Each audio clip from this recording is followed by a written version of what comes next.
Hark the bardic paladin, who sings and plays again. He tells the tales of glory and weaves a magic story. He'll join you at your table and ask you to share a fable. Heroes of humble origin, villains who must be fought again. No matter their skill or prowess, the people in life are countless. So we pray you heed our request. Enjoy this tale of sidekicks and side quests.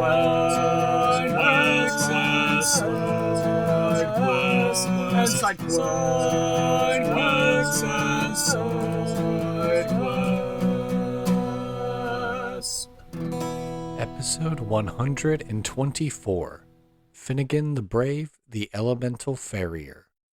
Welcome to Sidekicks and Side Quests, the Dungeons & Dragons podcast that helps to put humans back into humanity and breathe life into your campaign NPCs with backstory and bravado. That's right, we're building a world, one character at a time. I am your host, Kurt Krenwelge, the Bardic Paladin, and I'll be joining Allison, Kunz, and Ryan Timpte's table in the Levitating Platter.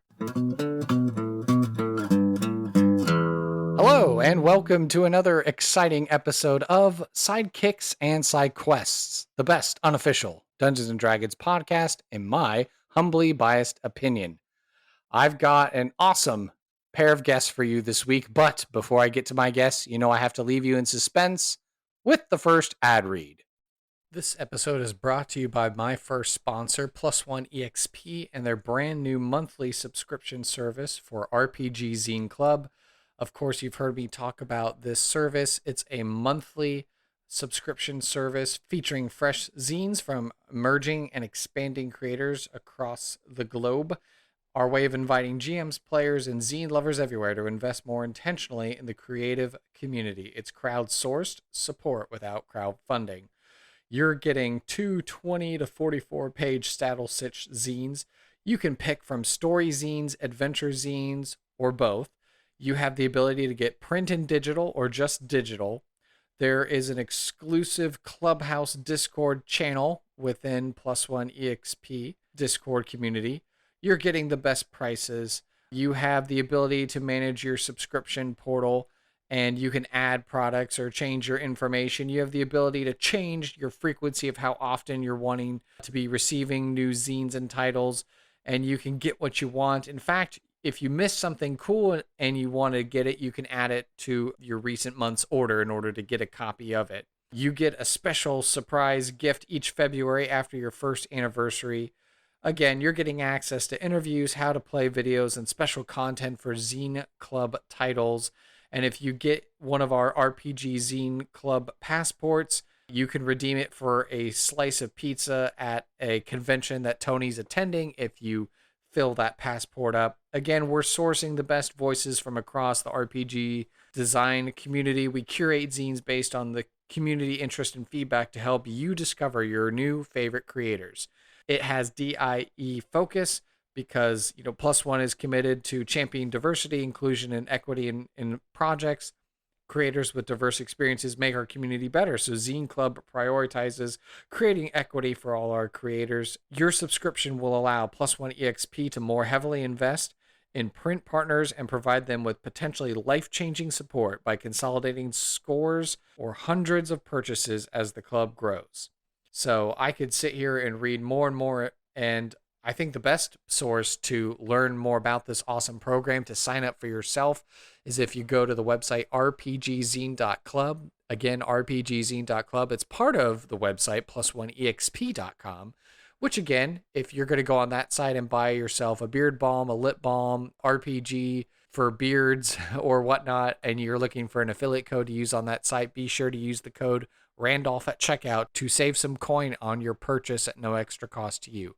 Again, the code is Randolph at checkout on the website, plusoneexp.com, and make sure you check out the brand new monthly subscription service for rpgzine.club. All right. Well, without further ado, I turn the microphones over and I ask, who is it that I am speaking with, and what is it that you do? I am Allison Kunz, and I am one half, or I don't know, 30% of the kids' table. And my name is Ryan Timpte, and I am the other part of the kids' table. Yes, wonderful. And so, are you able to tell us what it is that the kids' table is? Because I know I first came across y'all through, I guess, the reels and stuff like that over on Instagram. But you got a whole YouTube channel and stuff like that too. So, what is it that the kids' table is? So we started the kids' table. Ryan and I are both parents, and we were already friends before we got this idea. We both have a lot of experience working with kids, not just our own children, but lots of other kids in our lives in various ways. And we both had become fans of D&D and played in the same D&D game.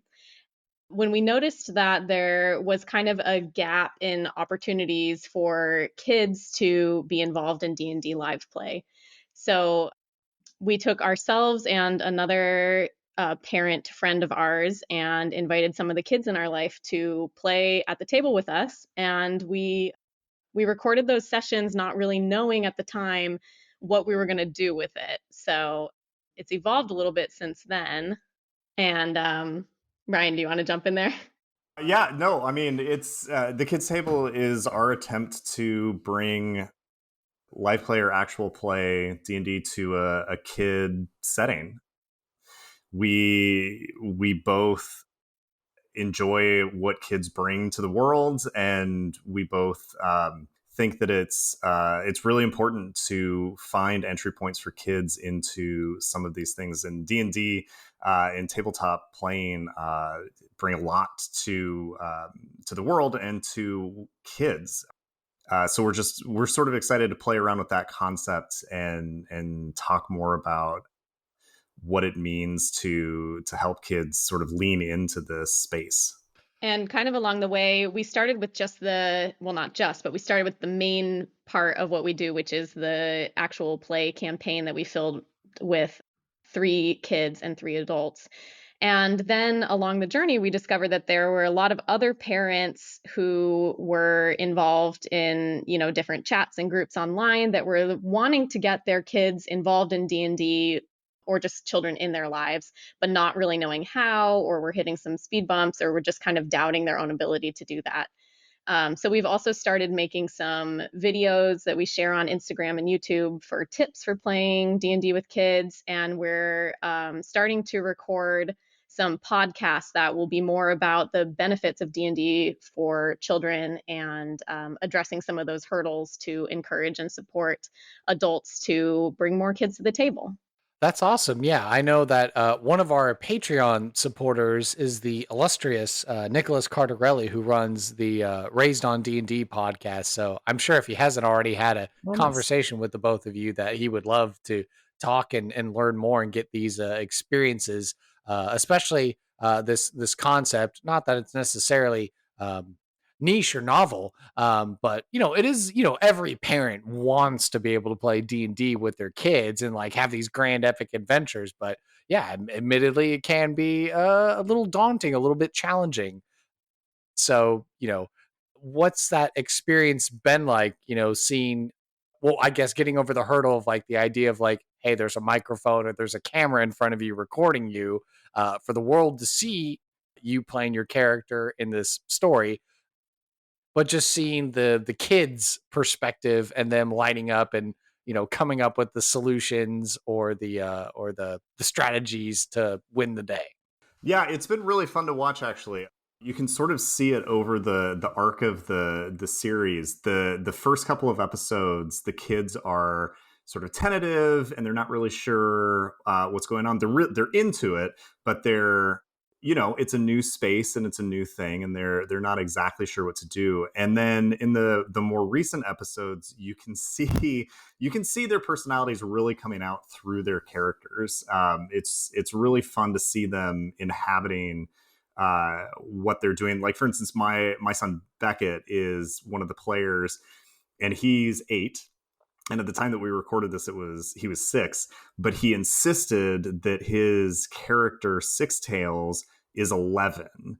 And anytime somebody in the world is not like treating him like an 11-year-old, he shuts it down. It's been really funny to watch him sort of live into this character that he created, that he came up with. And that's one of the fun things about playing it as a group too. We were really excited to have a diverse group of ages, so parents and the little kids, but we also have an older teenager in the group too. And watching the way that her name's Alice, so carefully brings the kids into the setting and helps them with the rules and helps sort of guide them when they're going down one track and they should really be going down a different track. It's that sort of team element has been really cool to watch. Awesome. Yeah, no, I hope to be able to watch the kids' table and get those ideas and inspirations myself. So then that way I can sit my wife and my son down and be like, all right, Dad's going to run some D&D now, and let's get some friends and family involved. And, then we can have our own epic story, just like y'all have been doing. And so just so I understand and I'm clear. So, when you were both, the stay-at-home parents and you had this time to record this. So is there new content that's being produced now, or you're just working off of material that you've already recorded and you're just kind of splicing it out into episodes and, delivering it, piece by piece, as it were? Okay, I'll start. So we filmed the campaign before. I had mentioned to Kurt, kind of before we jumped on the recording, I moved across the country. So we filmed it all before I moved. And that's why the difference in ages that we mentioned earlier. But then we had the idea to take those episodes, which we actually filmed in like 1-hour installments or maybe 90-minute installments. And we knew that was just way too long if we were hoping to get a family audience. Our ideal would be that like families are watching this together, like adults and kids and teenagers all together. So we knew that parents tend to like more bite-sized pieces for kids. So we have been breaking down those 60 to 90-minute episodes into 15 to 20-minute episodes. And I had the idea and the audacity to tell Ryan that he needed to add animations to it. So Ryan has been incredibly learning how to animate and doing a fantastic job using kind of a kid's art style. And you'll notice as we go through the episodes that he's like learning super cool new tricks. Like every episode he comes up with something new and amazing to kind of bring life to the videos, because I thought for kids' attention spans, they really needed to not just have a static image of kids sitting around a table talking, but to kind of have it come to life a little bit. We don't animate the whole thing because we still appreciate the benefits of theater of the mind for kids. And then, as I mentioned, all of our like DM with kids tips and the podcasts and stuff like that, that's all new content that we're generating kind of as we go. So it's a mix. Very cool. Yeah, well, I mean, especially with the families on both coasts, it'd be interesting to see some sort of also showcase that element of families wanting to play, but maybe utilizing new technological means. If you had like some sort of secondary campaign that was like, oh, the East Coast and the West Coast, and they get together for a game, but then, then you'd have the eternal struggle of the timing and the time zones that you'd be working with. So maybe some sort of like a time-centered mishmash show or something like that. That'd be kind of funny. Love that. That's a good idea. Well, of course, this podcast, is all about Dungeons and Dragons. So I think it goes without saying that the next question, fairly easy, but do you currently, or have you ever played Dungeons and Dragons before? Yeah, a couple of times. Yes, I played. Yeah, I played.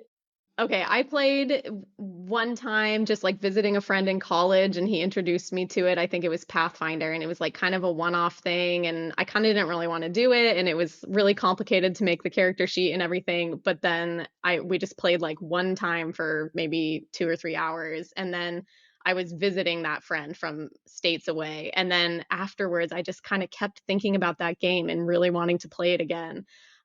So I kind of found myself just pursuing other opportunities to play D&D. And then when I got to know Ryan, I thought that we both were kind of nerdy people, and I thought he might enjoy it. We both enjoy storytelling and writing. So I kind of encouraged him to get into it too. And then, you know, somehow manipulated him to be the DM. So Ryan and I have played campaigns with him as the DM and another friend of ours as the DM, and we're still playing a campaign technically, although we've kind of been on break for the last few months. So yeah, we've played lots of D&D. That was a good answer. And your experience with D&D, Mr. Ryan. I know we're having to contend, like as I said, with the time zones, with the mishy-mashy, wibbly-wobbly of time. But I want to make sure you get your answer in there too. So what about you with getting your start in D&D? Yeah, I mean, as Allison said, it was all her. I'm a big video game nerd. RPGs are my favorite type. I really appreciate the storytelling, but I was never really into tabletop until Allison and I, she invited me over one night. Her husband DM'd. And it was super fun. And yeah, I've been telling stories with kids for 20 years. So I've got, that storytelling cred under my belt. So it sort of was a natural fit. It was really fun to be able to inhabit one character. And then when they sort of roped me into DMing to playing multiple characters at the same time. Yeah. And so that was what, 6 years ago that you introduced me to D&D, something like that. And it's been great. Yeah. I love it. Yeah. Wonderful. Well, as the name of the podcast is kind of the dead giveaway of these next two questions here, but we like to ask on this podcast, who happens to be your favorite NPC or sidekick character, whether they be from, an RPG, other video game, movie, film, television, etc. And why is this sidekick, this NPC, your favorite? All right. So my character, I had mentioned this to Ryan earlier, is arguably a sidekick. I firmly believe she's a sidekick because she was a sidekick until recently. It's Ahsoka Tano from Star Wars. I've been a huge fan of hers for over a decade, probably. I've been a big Star Wars nerd and fan throughout my life, and she was a sidekick, a true sidekick, until very recently when Disney decided to give her own show.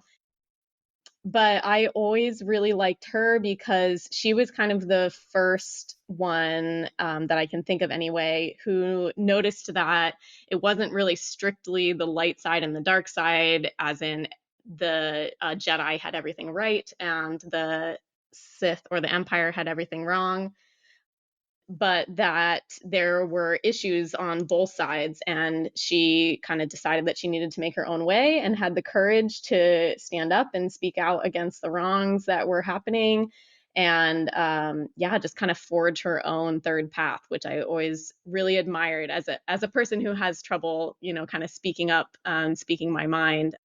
I've always really looked up to Ahsoka. For me, mine, in thinking about this, the first one that comes to mind is the character of Gildan from Horizon Forbidden West. I'm a huge fan of the Horizon series, the 2 games so far, and I hope there's more. The setting is really cool. I love the character of Aloy. And Gildan is a character that appears twice, once in DLC for Horizon Zero Dawn, and then again for Horizon Forbidden West.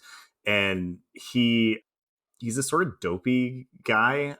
She finds him both times delving through ruins, sort of the ruined civilization of Earth.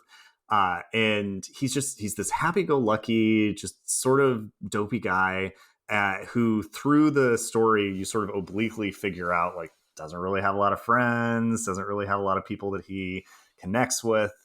And he's a really cool, what I like about him most is what a cool foil he is for Aloy, for the main character, who's also this loner, but sort of encounters the world in this really hard way.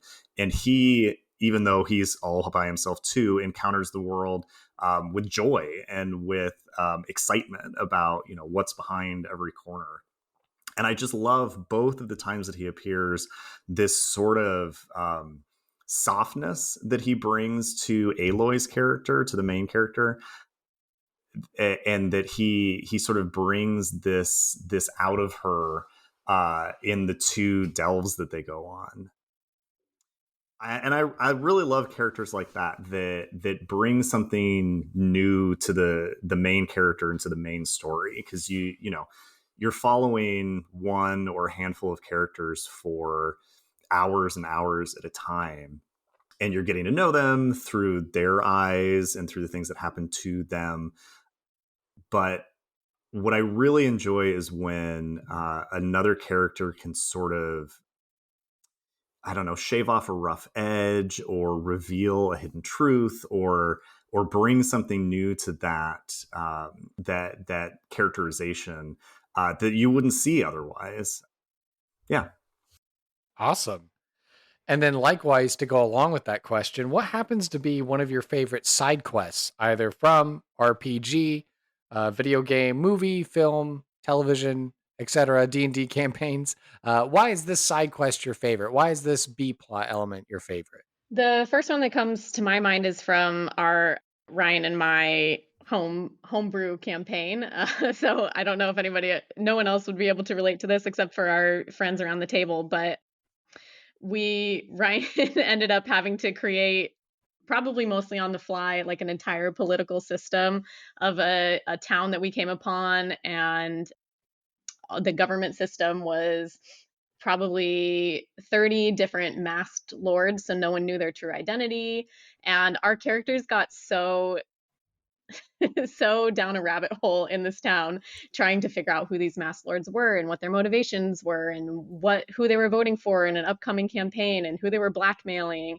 And then we, came to find out that the people they were voting for were both terrible people who shouldn't be allowed to run the town because they will, oppress the people in the town. So we of course had to get involved without getting caught, and it ended up being something that Ryan was probably planning on us only addressing for like maybe 15 minutes in the game. But I think it was probably like at least a good 4 sessions with multiple Excel spreadsheets being sent back and forth between the players and plotting and trying not to let Ryan know what we were plotting. And we ended up having like a whole show that we put on with magic and finding different connections we had with artisans in the town to come and sell their baked goods or play music or different kinds of things to have a rally to try to give support to a politician who would do a better job leading the town that was in the midst of this power vacuum.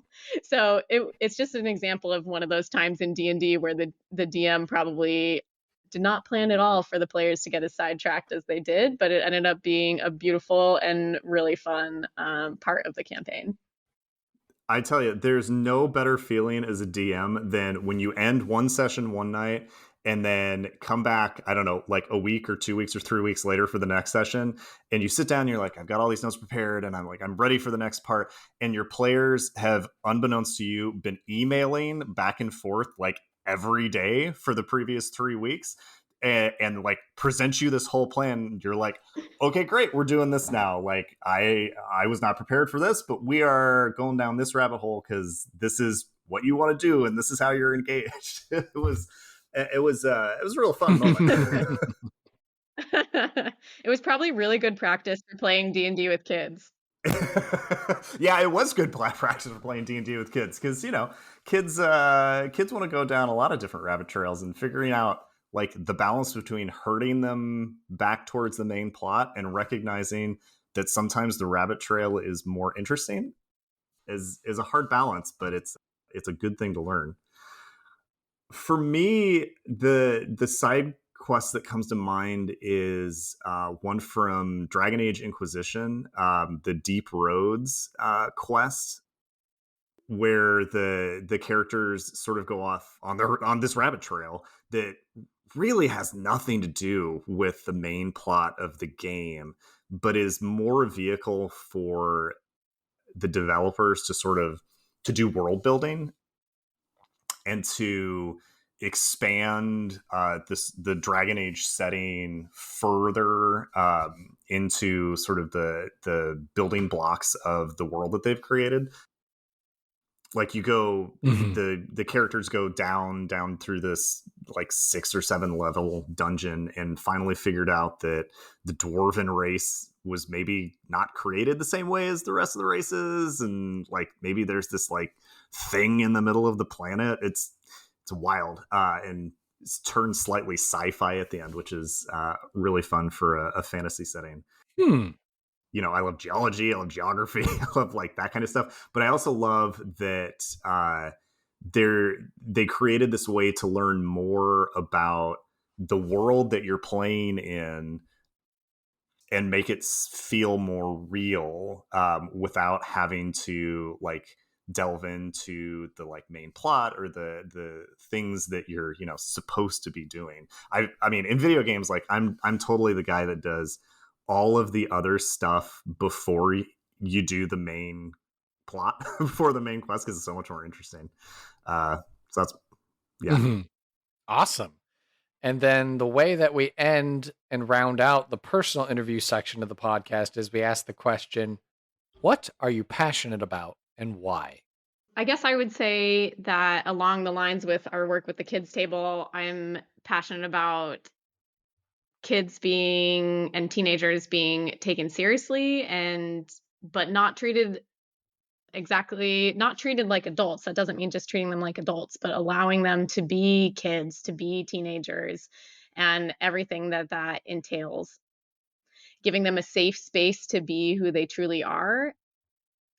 I've done a lot of work with teenagers in the past, and one exhausting part of being a teenager is having to have a different mask on depending on who you're with during different parts of the day all the time.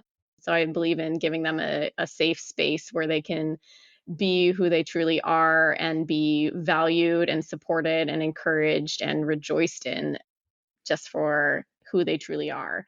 And I think that D&D is actually a really great vehicle, one of other options as well, to give kids and teenagers that kind of a space. Yeah, echoing Allison, you know, my former career, I worked with kids for 20 years, and I still, with my own children, I'm volunteering in the schools all the time. And my big passion is kids are people. Kids are full people, fully human on their own. There's this sort of prevailing view in society, like pick an institution, that kids at best are adults in training, and that our job is to like prepare them for the world. And at worst, kids are subhuman, are not fully human, and their humanity is based on their utility. They become more human the older they get, and the more they can do, and the more they can contribute. And that's just, to me, is just a terrible way to view kids and childhood in general.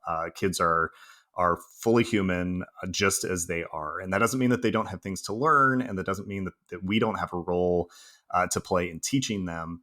But what it does mean is that they also have a role to play in teaching us, and that, you know, like one of the central questions shouldn't be, you know, if you could give advice to your 5-year-old self, your 10-year-old self, what would you say? You know, I hear that a lot from TED Talks and from finance guys. Like, you know, I'd tell my 10-year-old self to invest in Apple, or, you know, get that finance degree earlier or something. And I think the more important question is, what would your 5-year-old self say to you if you could talk to them? Oof. What is it that you, as an adult, have? Yeah, right. What if as an adult have you lost, or have you forgotten, or that you need to be reminded of? And that's why I love working with kids. Like they help me remember what it means to be a more fully complete human. It's like the two great movies that I can think of that kind of speak to that. It was the 1990s Hook, you know, where Robin Williams as an older Peter Pan is having to reconnect with his, fantastical younger, self from Neverland. And then I For guess the sure. Bruce Willis movie, the kid movie where he like his kid version self comes to him when he's an adult. So yeah, both of those yeah. are great. Yeah, that the Hook especially, like that's such a great film. I love that movie. Mm-hmm. Might be some inspiration for the kids' table. Who knows? For Ooh, sure. pirates. I like where your head's at. All right. Well, now that we've made it through the personal interview section, let's go ahead and head into some NPC creation.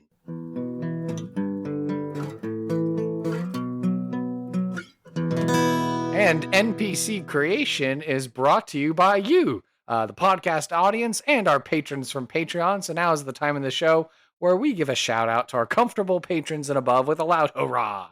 So to you, Katie Downey, our queen, Goblin Katie, as well as our other wealthy level patrons, Anson Jablinski, Nicholas Cardarelli, and good old mom and dad Krenwogi, we say cheers. Again, these folks donate at least $2 or more a month, which means they get to add an element of chance to our random tables, which I hope we get to use here today. So if you want to learn more details about the Patreon and the like, there's a couple places you can go to find out. You can go to the show notes below. You can go to my podcast website or just go directly to patreon.com/sidekicks and side quests to learn more about our accommodations and see what awaits for you in the levitating platter. Help us to build and expand our operations in this demiplane and worlds beyond. Yeah, now is the part of the show where we get to make up some characters. And when we have more than one guest on the show, I usually leave it to their prerogative.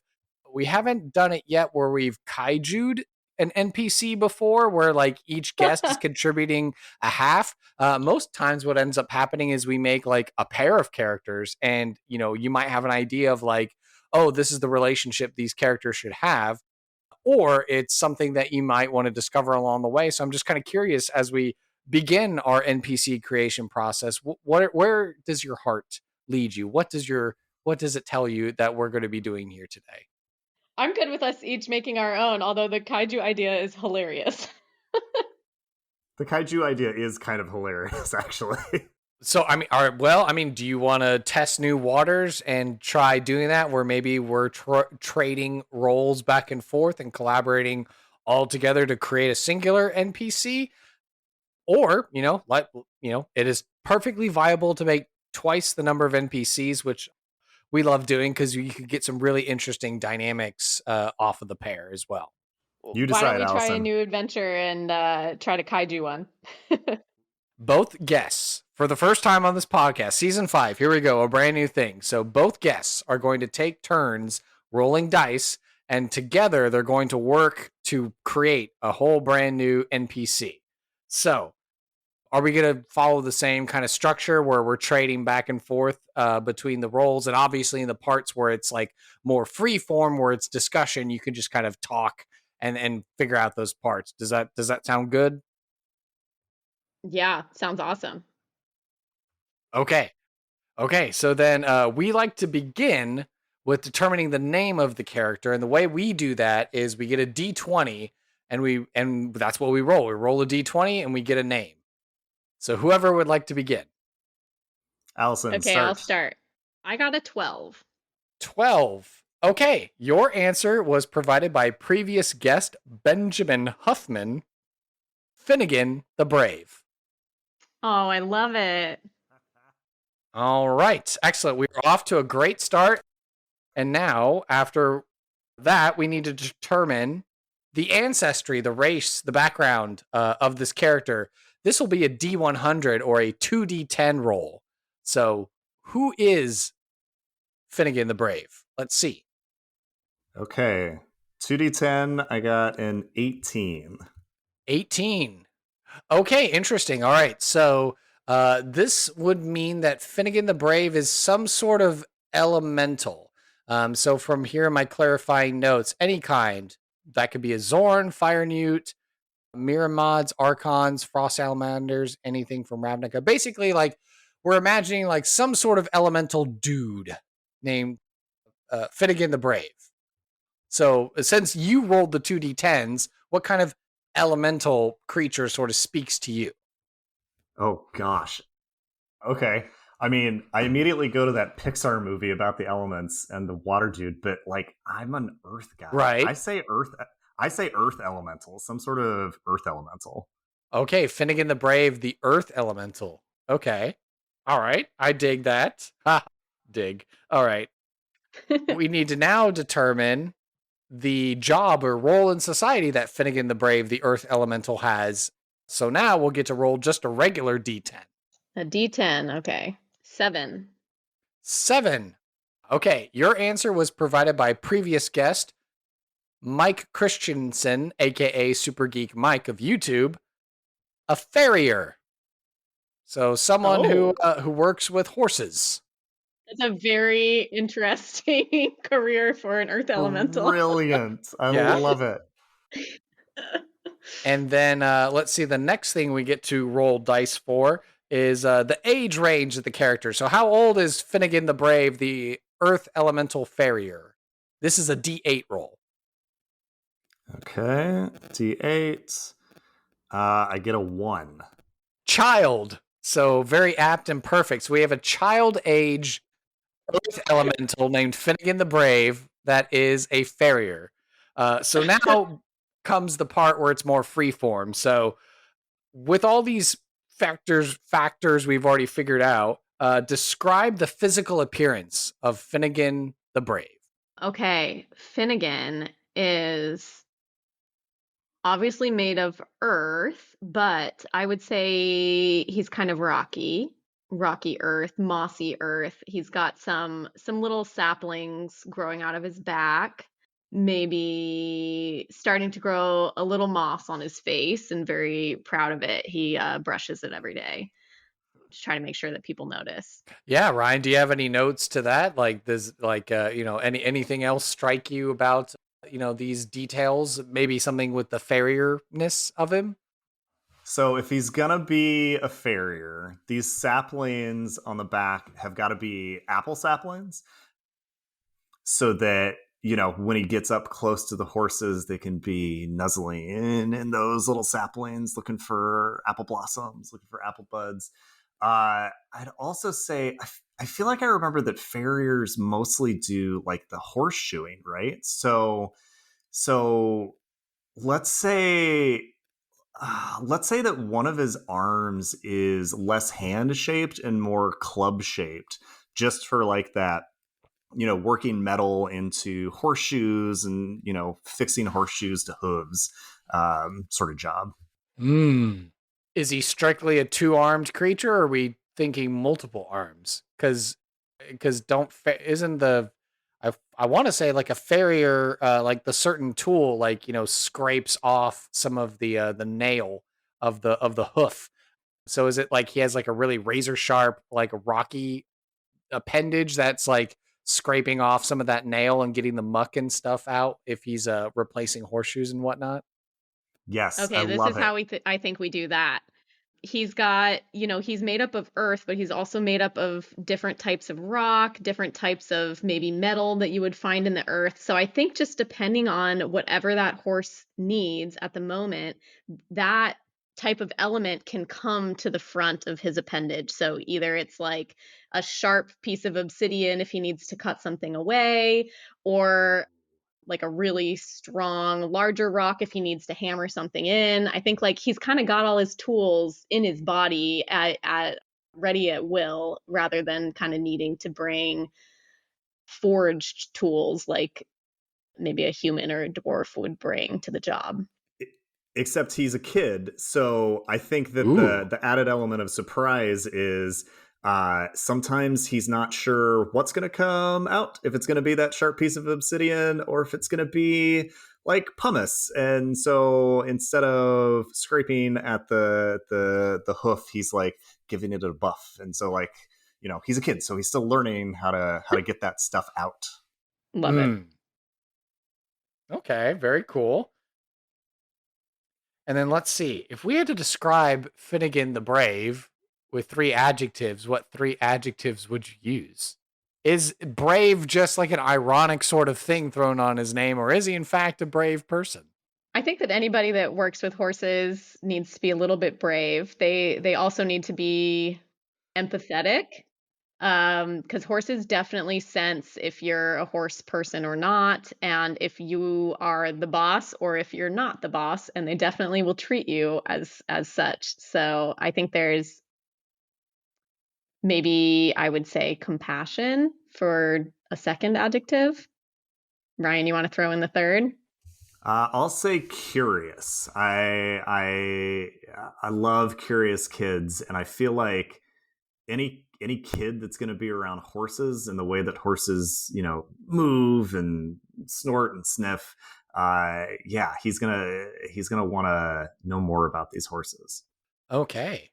And maybe, just continuing on with the free form thing, not that everything in the backstory of the character, the NPC, has to be nailed down, because obviously the idea is that we're giving this NPC to the world, and, dungeon masters and player characters can tweak the stories as need be, but maybe just kind of like in a more general sense is that, are you inspired with, you know, the naming convention of like why this earth elemental is called Finnegan the Brave, because that doesn't sound like a very elemental name. So is this like an orphaned earth elemental that was just adopted by a town and was like, hey, you're really good at making like really hard stones and other materials just kind of appear on you, and the horses like you, so sure, you can apprentice to the old ailing farrier in town, and work with him, kind of a thing. A Superman, Kal-El adopted by the Kent family and is like, oh, I'm just here and I'm just going to be a farrier and this is my life now. And everyone's like, that's a weird kid. I think he gave himself the honorific the Brave. Yeah, love it. Maybe when he came to this town as a young child looking to find his way in the world, and they said, oh, maybe you can have a place here. What's your name, kid? Of course he says Finnegan the Brave, because that's who he is in his mind, or that's who he was at the moment that he was asked. Okay, fair enough. All right, so okay, getting a little bit of a picture solidified. So now we get to go back to some dice rolling. So I believe it was Ryan who rolled last. So this one we'll get to break up into two. So Allison will now get to roll for a category, because we want all of our NPCs to have some kind of valuable or cool thing on them. So Allison, go ahead and roll me a D4 so we can figure out what category of a valuable item or thing we're dealing with. Okay, I got a 1. Okay, so this will be a physical item of some sort. So now, Ryan, roll a D6 and let's figure out what valuable item Finnegan the Brave has. That is a 4. 4. Okay. Your answer was provided by previous guest Kevin J. James. Enchanted Seeds. Oh, perfect. Yeah, what's the deal with these? Maybe that's how he keeps those apples always growing, and the trees on his back don't go through seasons of fruit and seasons where they don't have fruit, but he's got to always get those horses calm and distracted while he does his work. Yeah, I'm with that. I was going to say, hopefully, he doesn't drop the bag of seeds and then kind of like the bag of beans situation, like a giant beanstalk just grows up and suddenly finds himself encountering a bunch of cloud giants. Oh, that's definitely going to happen at some point. Okay, then. Yeah, enchanted seeds, a bag of beans, magic item, who knows, could be interspersed with both. Okay, I can dig that. And now we get to the part where we have to come up with a side quest. So what is going to be the particular quest that Finnegan the Brave would be willing to recruit or hire player characters to go and do? So if you're inspired at this point, you can kind of like work together to come up with it. Or if you want to roll the last dice, it would be a D12 as the final dice to roll. I'll roll a dice unless Ryan's got an idea. No, go for it, Allison. Do that, and then we can riff on it. All right, I rolled another 1. 3 ones in this character creation. Okay. Your answer, and you can tell me if you want to re-roll, because sometimes, we have answers in here that just, it just doesn't work, but we'll see. So this side quest is suggested by previous guest Brady Effler that says, carry my grandmother to the market. She's in a backpack. If we're already figuring out in the lore of Finnegan the Brave that, he is a adopted member of this community, it stands to reason that maybe perhaps his grandmother isn't with him, unless we're going to co-opt this idea of like, oh, she's somehow part of the trees that are growing out of my back or something like that. And that's why something to do with the grandmother going to market and she's a backpack or she's in a backpack on his back. So we're happy to re-roll if you want, or if you can somehow figure out how to wield this information. Yeah, that one doesn't really speak to me for Finnegan. Ryan, do you want to try rolling a D12? Yeah, sure. I will try rolling a d12. Let's see. I got a 3 that time. Okay. All right. Well, let's see how this one goes. So number 3, suggested by previous guest Elise Basili, hunt down a troll. Absolutely. He's got to earn his name. He's got to earn the brave. He's heard people around town snickering behind his back about him being, insisting on being called the brave. And now he's ready. He's got to go earn that name. Okay. All right. So hunting down a troll. Ryan, do you think how would that come about in a situation? So, as Allison was saying, like, he's been hearing the people talk about it behind his back. So we're imagining they live in some sort of forested, wooded, swampy, whatever sort of community where there's an abundance of trolls, or is there, something to do with like trolls harassing horses on the road, and then maybe that's why they're so busy all the time, dealing with all these, needs of horses to get their shoes repaired and their feet taken care of. Yeah, I think it's a combination of that. I think no kid likes to be thought of as less than, right? So if the people in the village are, sort of snickering at him, like, maybe they're mostly human, elf, sort of half elf population, and he's sort of the oddity around there. And he's sort of looking to make his mark and not be treated like a kid anymore. I wonder if it's actually that there's like a legend of a troll out in the woods, and that there's not like anything actually wrong. Like maybe the village is sort of, a sleepy backwoods, like not very exciting, but they tell stories about the whispers in the woods, and so he's wanting to seek out the legend of the troll. And maybe there's a troll and maybe there's not a troll, but the more important thing is, can Finnegan figure out who he actually is, that sort of thing. Okay. And yeah, definitely a dungeon master, game master could take this and then spin it however they want. Like, oh yes, there actually is a troll, just camped out in the woods, or, oh, there's a bridge and there is a troll that lives under there. Or the troll was inside of you all along. Perfect. Okay.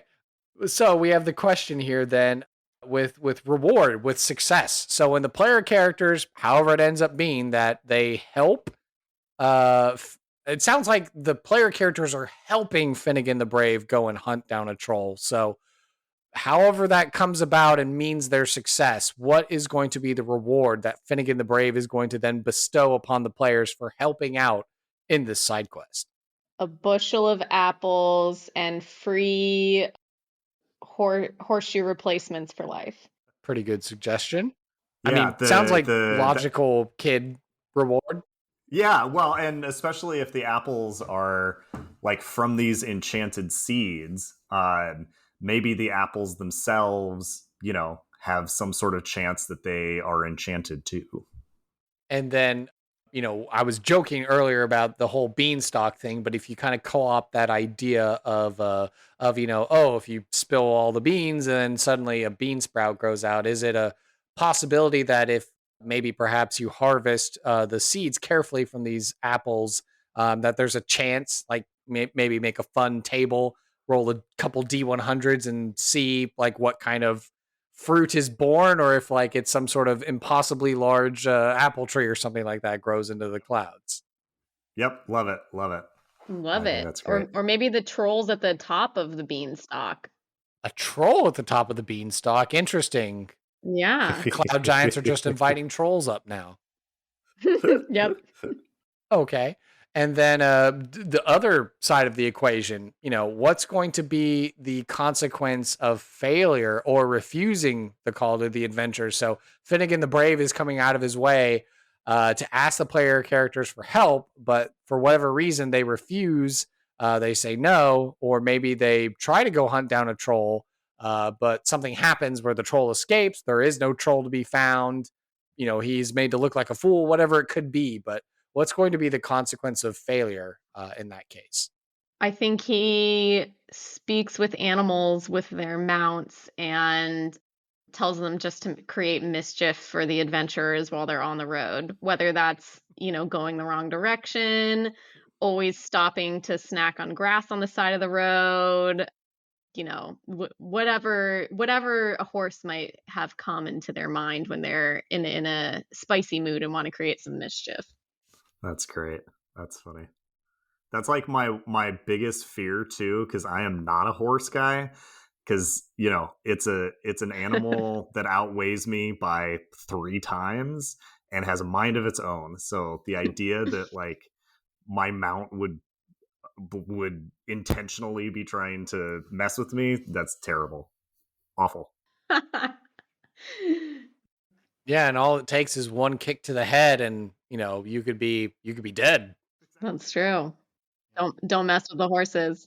Yeah, that's why Finnegan is brave. I mean, in my head, I got an idea of like he calls himself the Brave because like maybe there was a time where he was helping out his master, and he's this apprentice, and he just gets kicked like square in the face by a horse that's like spooked or startled, but then Finnegan just kind of like shakes it off and is like, oh, that was weird. And then everyone looks at him like, oh, I guess, yeah, you're made of rocks. So like horses walk on rocks and earth all the time. So that must feel like nothing to you or something. That's great. He was the only one that was brave enough to reshoe that horse. Oh yeah. You don't talk about Maximus. He is the horse that cannot be wielded or can be brought to heel. And then he's just like, hi. And he goes up and like, whack, gets kicked. And then he's like, oh, that was weird. And then Maximus is like, oh, okay. And then everyone's astounded, like, oh, this kid like whispers to horses and he's made of rocks and earth. And wow, okay, all right. So maybe he is cool to have around. Yeah, legendary.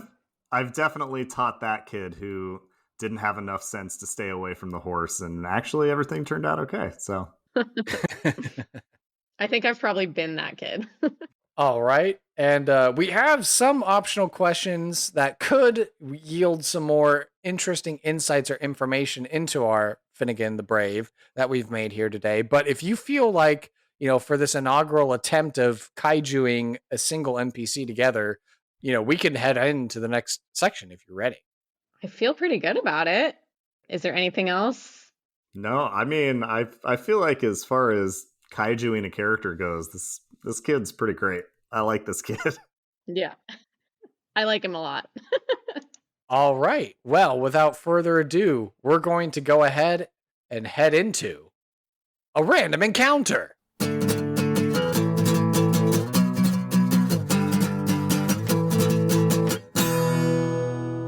This random encounter is brought to you by Zencastr. Now, ever since I've heard about Zencastr from Dane and Benjamin over at the Dispel Magic podcast, I've just been wildly impressed using this. It's what I've been able to get those podcasts recorded, and then I've been able to take the audio, get that edited, and get it out to you. It's so easy. It's now super easy to record a podcast with Zencastr. You log in using your browser, you start recording a high-quality podcast right away. You can record studio quality sound and up to 4K video with your guests. Feel a sense of zen knowing Zencastr's multi-layered backups ensure you always have your recordings of the highest quality, even if the connection is unstable. You can sound your best with Zencastr. Have you ever worried about what you might sound like? Why, Zencastr's post-production process makes you sound buttery smooth. It automatically removes those ums and ahs in your recording, and it removes those awkward pauses in conversation too. Set the right podcast loudness and levels while reducing background noise with a click of a button. And I have to say, I took the advice from Anson, one of our wealthy level Patreon supporters, and I decided to get one of the paid plans. So now I have access to these tools. And if you've noticed in the last couple of episodes, you really should be hearing those same qualities come through in the edit. It's all in one. So if you have thought about starting a podcast before and you're realizing that you need a lot of different tools and services, well, those days are done. With Zencastr's all-in-one podcasting platform, you can create your podcast all in one place, distribute to Spotify, Apple, and other major destinations. Go to zencastr.com/pricing and use my code SIDEKQPodcast, and you'll get 30% off your first month of any Zencastr paid plan. I want you to have the same easy experiences I do for all my podcasting and content needs. It's time to share your story. So again, the code is SIDEKQPodcast on the website, zencastr.com/pricing. Thank you so much to the sponsor, and back to the podcast. And there you go. We are now here in the random encounter section of the show. This is where we get to do a little bit of role play, a vignette, a scene with the NPC that we've made today. So since this is a first with a single NPC made by two guests, I don't know whether it's a dibs situation on who gets to necessarily be Finnegan the Brave, unless you're cool trading that back and forth. But the question becomes, what sort of scene would you like to present Finnegan the Brave in? So that way our audience can know the gist of the character, breathe this life into Finnegan the Brave. So then that way, whoever the DM out there or player character out there needs just an endearing kid in their backstory, that we can have that essence of them to know and go off of. So, it could be like, Finnegan first arriving in the town. It could be, Finnegan dealing with the townsfolk snickering at the pub. Or is it going to be Finnegan encountering one of the podcast adventurer characters and presenting the side quest to them to go on this troll hunt, as it were? I think it's fun to have him encounter the adventurers. Okay, does that sound good with you, Mr. Ryan, to bring in one of the podcast characters to have Finnegan speak with them? Oh, for sure. Yeah, let's do it. Okay, so we have a bit of a cast of characters. We could do just a singular one of the characters, or we just recently had an episode where it was me being two different NPC adventurer characters that was interacting with the characters. So, well, I'll just go through the list real quick. So we've got Duncan. He's the adventurer for hire, happy-go-lucky, no feat too small, no task too daring sort of a guy.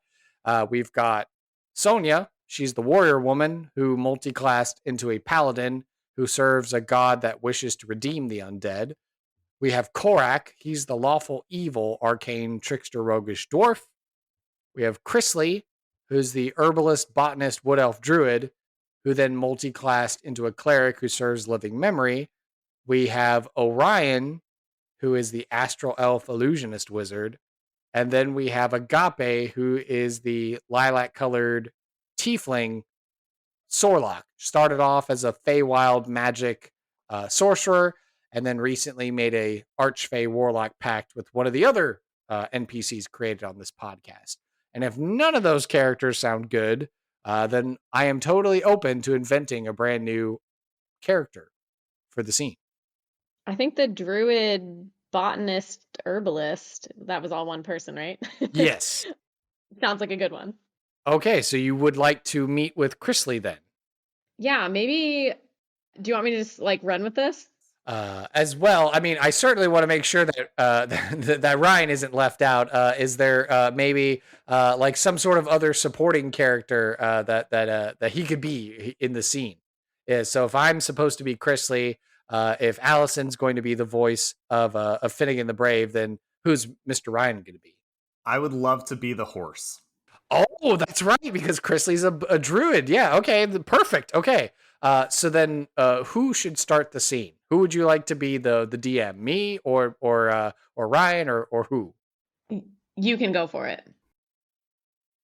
Where we last left our hero Chrisley, she was finishing up with our other hero character, Duncan, she got called in on a mission with him to go seek out the Crescent's Edge, this fabled religious artifact that Duncan was on a charge, a mission for Daisy, who appeared as a half celestial, but was really a dragon. And so along the road, while they were doing that mission, Chrisley, of course, stumbled upon Rembrandt, the young dragon that was seeking a lair to be able to house his growing ambitions of an art collection. And wow, Duncan and Chrisley, they had an epic adventure, and they were successful. And they parted ways, and Chrisley got her stuff, and she was like, you know what? I need to go. The big city. It's been a lot. I need to go back. I need to go back to just the simpleness of the woods and get away from this city because these people are silly sometimes. And so it's not too long, days of walking, and Chrisley has found herself in this idyllic town, and she is, of course, taking in the sights, and then she looks out into the field, and what does she see Finnegan the Brave doing? I think she sees him trying to calm down this horse that is agitated, and it's not going well for Finnegan. So then Chrisley, being both a druid and a cleric, is going to come up. And for the purposes of this, just because I can't look up the rules right now, but for the purposes of the story, I'm just going to let it fly. She's going to be able to cast Speak with Animals, but she's going to do it for both herself and for Finnegan. And, so she doesn't quite, maybe she's approaching from the back, so she doesn't see, but she sees it's some sort of like creature or capable of speech. And so she comes up and she's like, whoa, easy, calm, peace. Hello. Can you understand me? Hello, my name is Chrisley. And who am I speaking with? Whoa. I'm whoa. And the horse whips around to see Chrisley there, and immediately sort of puts himself between Chrisley and Finnegan, and says, "Oh, where did you come from? What is happening right now?" And Chrisley is like holding up her hands in like non-threatening, but she looks over at Finnegan, kind of smiles and is just taken aback at the quote unquote oddity that she's seeing, not normally seeing an elemental child, but she's like, hello, I'm Chrisley. You can I know it's weird, but you can understand this horse now, yes? Hi, I'm Finnegan. Finnegan the Brave. I'm very brave, and I work with these horses. I'm apprenticing to be a farrier. This is awesome. I've always wanted to talk to horses. People say it's like I can talk to horses, but now I actually can. Can you teach me how to do that? If you have years, she looks at herself being, this elven figure. She's like, it might only take you 20 years, but I can teach you the basics. Oh, that's a long time. Well, maybe for now you can just help me understand what's wrong with this horse. I can't figure out why he's so upset. Sure, of course. And then she'll address the horse and be like, now tell us what's the matter. What is the problem? Well,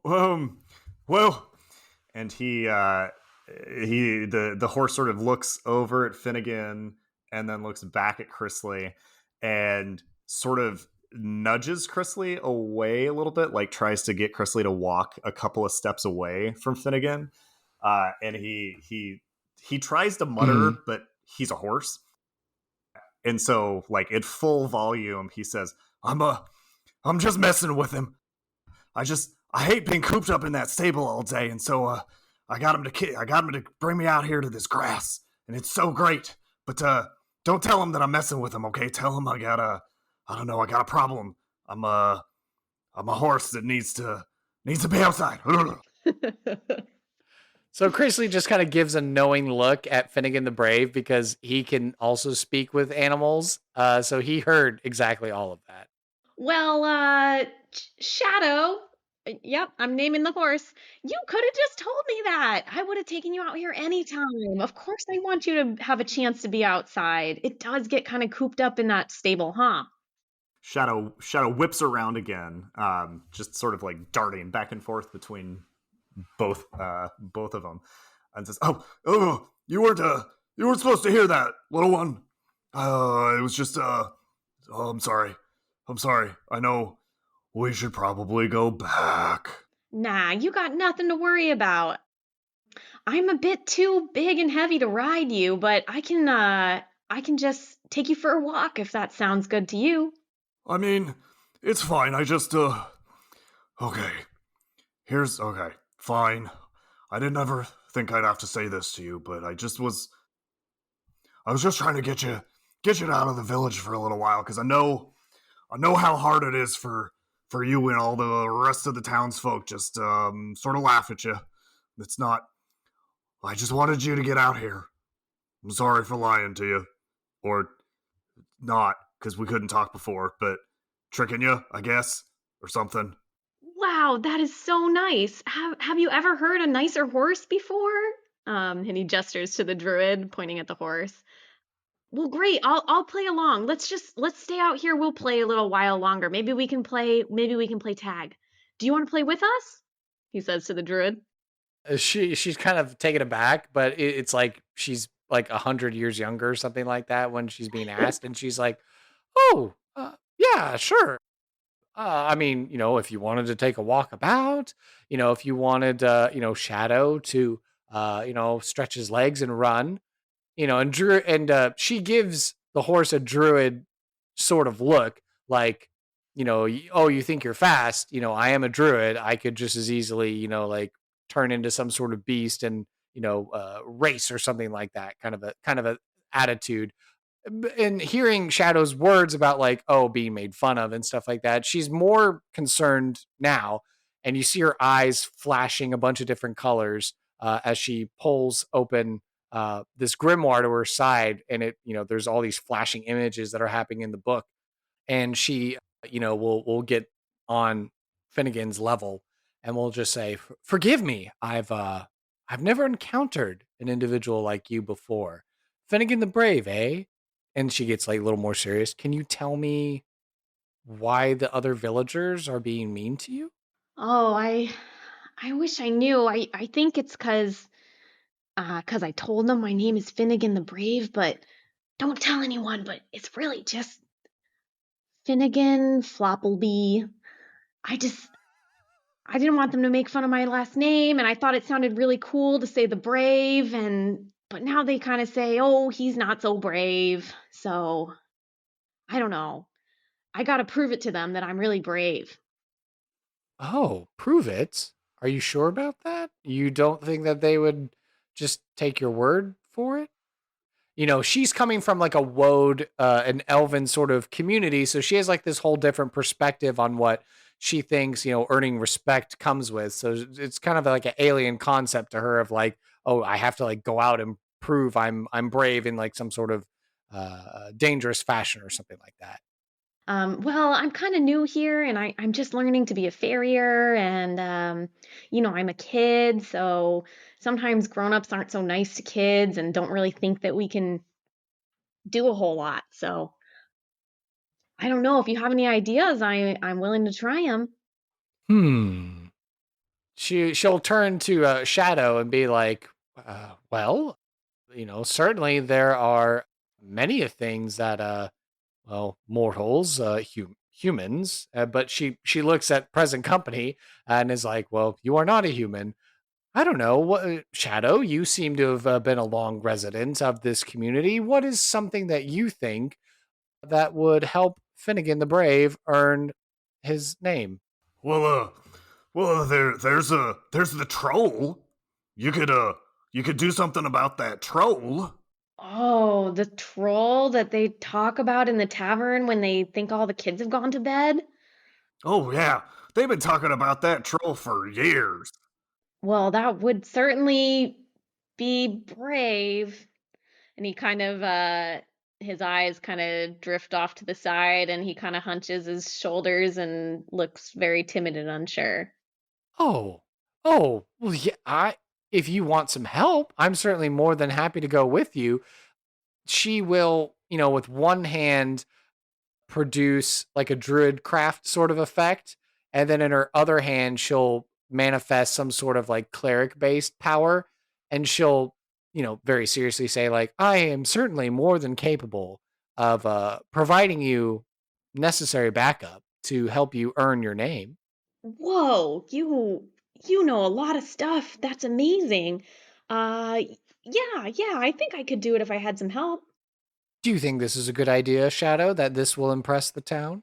I think it's a terrible idea. Trolls sound really scary.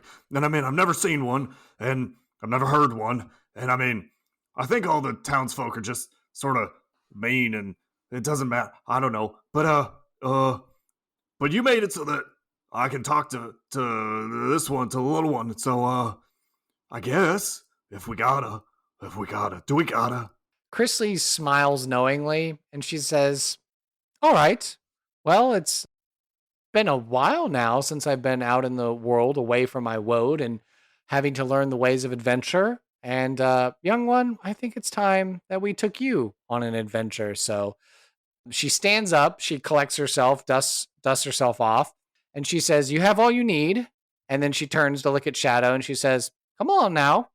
We need our trusty steed, don't we? And she winks over at Finnegan.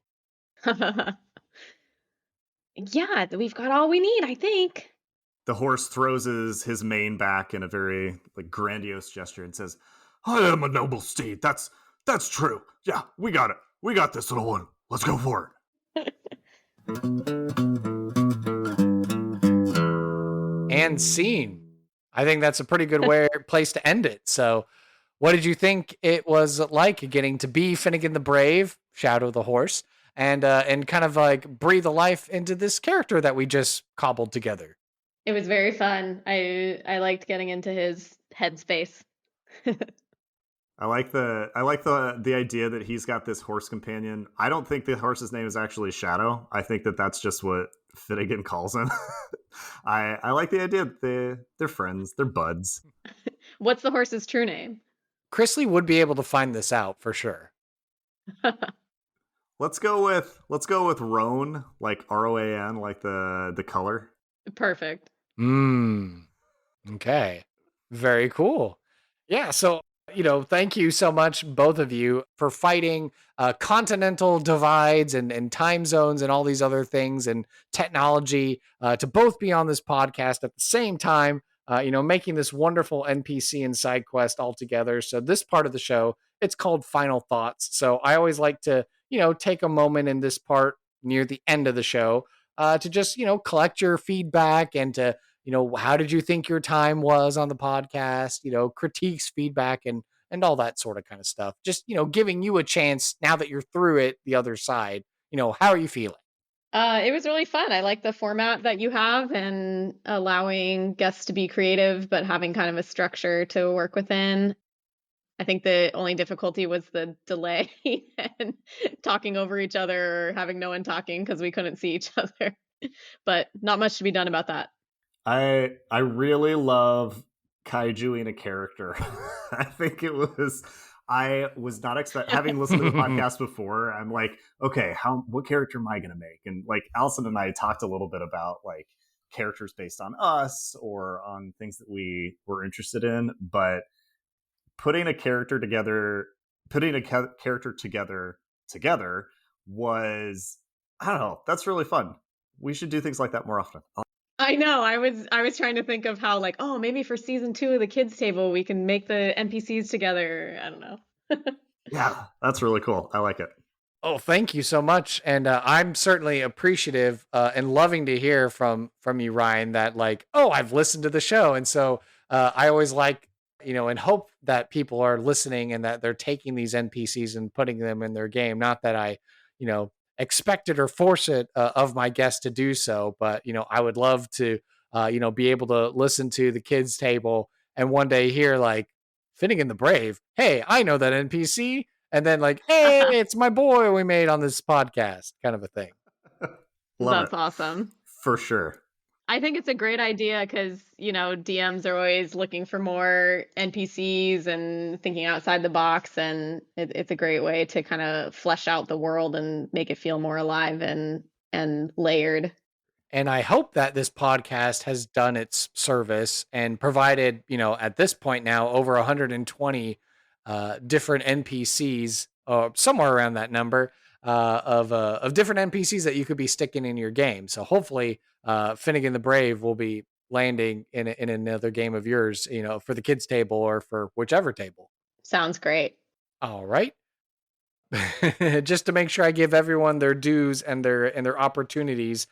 So with the final closing moments of the podcast, I like to leave the stage, the microphone, the soapbox, the platform, the what's a who's it over to both of my guests to give you this opportunity, this time to be able to plug, social medias. Where can we find y'all? Where can we stay connected? Where can we listen and tune in? And all that good stuff. And then any other passions or causes that we need to be made aware of, please let us know. Sure, I can tell you where to find us. Our video campaign episodes are on YouTube, and you can search at the Kids Table DND, the letter D, the letter N, the letter D. You can search the same name on Instagram to find our short form video clips and also our video tips for playing D&D with kids. And then if you prefer listening to a podcast, maybe on those long family road trips or just waiting in the car line to pick up your kids, we're on any platform where you can get podcasts, also at the Kids Table DND, and that's where you can get our currently our episodes and soon to be our podcast that's talking about the benefits of D&D with kids and more tips and to get over hurdles for bringing kids to your own table. And to close out, I'd say Allison and I are both very passionate about kids and bringing kids into the conversation and making sure that they are treated as full people in their own right. So whatever kids you have in your lives, whatever kids may or may not be at your table, we would encourage you to find ways, find entry points, find ways to structure around them, give them that voice, and give them the ability to tell their own story. Thank you both so much for being guests on the podcast. I can't wait to have you back on to make even more interesting NPCs. Thanks, Kurt. For sure. Thank you so much, Kurt. Thank you for listening to this episode of Sidekicks and Side Quests. Be sure to subscribe to the podcast through Apple Podcast, Google Play, Spotify, Amazon Music, and Overcast, or feel free to save the RSS feed to use the app of your choice. If you don't like using podcast apps and services, I'm proud to announce that I'm in the process of uploading the podcast to our very own dedicated YouTube channel, which you can find by searching for Sidekicks and Side Quests. All future episodes should automatically publish to our YouTube channel. Visit our website, sidekicksandsidequests.com, for links, write-ups of the NPCs, and to learn more about the show and the guests who have been on it. To stay up to date and interact via social media, you can follow the podcast on Facebook, Instagram, and the corresponding threads, Twitter, now rebranded X, and Reddit by searching for SideKQ Podcast. You can now also find a very tiny community on Discord as well. I would love to talk D&D and showcase your fan art, stories of how you used our NPCs, discussions, and commentary. If you'd like to hail the bard, simply send me an email at sidekicksandsidequests@gmail.com. To help this show be the resource it's meant to be, I ask that you please leave a review on iTunes, 5 stars if you please, to help spread the word and share our podcast with your friends and family. Whether you're a veteran player or an aspiring dungeon master, there's something here for everyone, and I want to hear about it. As mentioned in the NPC creation section of the show, I do in fact have a Patreon for the podcast. If you love this podcast and you want to help support us and take our show to the next level, I would appreciate it if you would go to patreon.com/sidekicks and sidequests. No matter your lifestyle expenses, we have wonderful rewards at every level of Patreon membership tier. Modest, comfortable, wealthy, and aristocratic accommodations await, and we welcome all patrons to the Levitating Platter. Seriously, your financial support allows for this passion project to continue to invest in itself through the tools that will take our production to the next level, as well as provide more content for our patrons and the community at large. please consider supporting me on Patreon if you can. Sidekicks and Side Quests is unofficial fan content permitted under the fan content policy, meaning I'm not approved or endorsed by Wizards. Portions of the materials used are property of Wizards of the Coast. Copyright Wizards of the Coast, LLC. Thank you for your support, and I'll see you at the pub next time. Bar to rock on 1, 2, 1, 2, 3, 4.